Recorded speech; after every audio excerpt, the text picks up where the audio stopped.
This is a once-in-a-generation opportunity.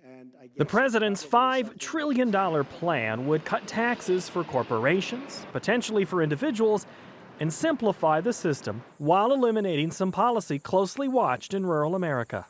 We want tax reform that is pro-growth, pro-jobs, pro-worker, pro-family, and yes, tax reform that is pro-American.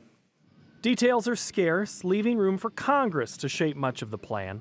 The GOP blueprint does increase the standard deductions to $12,000 for individuals and $24,000 for married couples, most likely through the elimination of the personal exemption.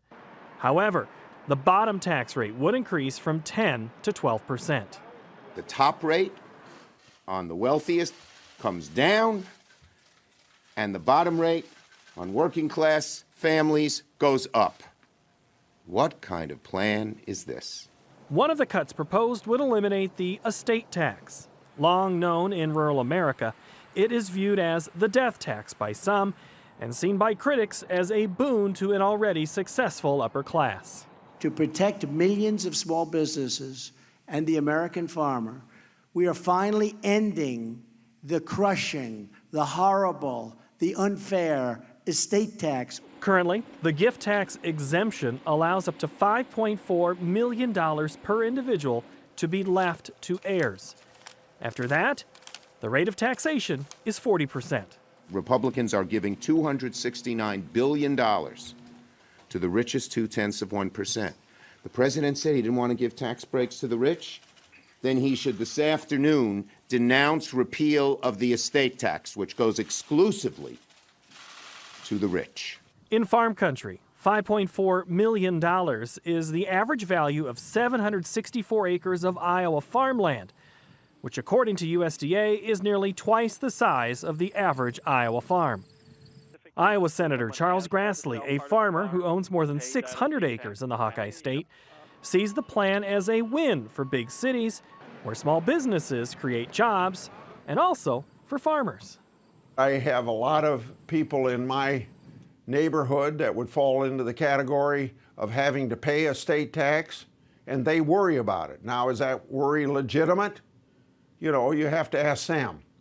But they feel strongly about living conservatively and getting an efficient operation and leaving it to future generations.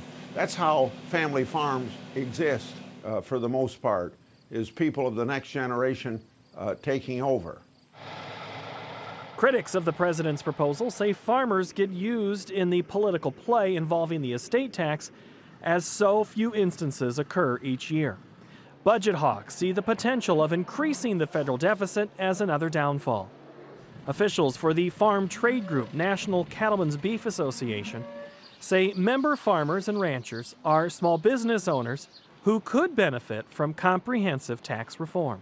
And it's important that the tax code work for them and the unique nature of farming and ranching operations. We will be fighting until the very end for full permanent repeal of the death tax.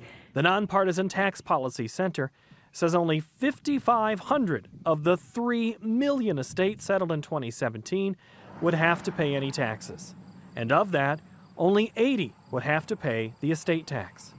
Back in 1977, 139,000 estates had to pay the tax, but lowering the rate and raising exemptions has changed the scope of the issue.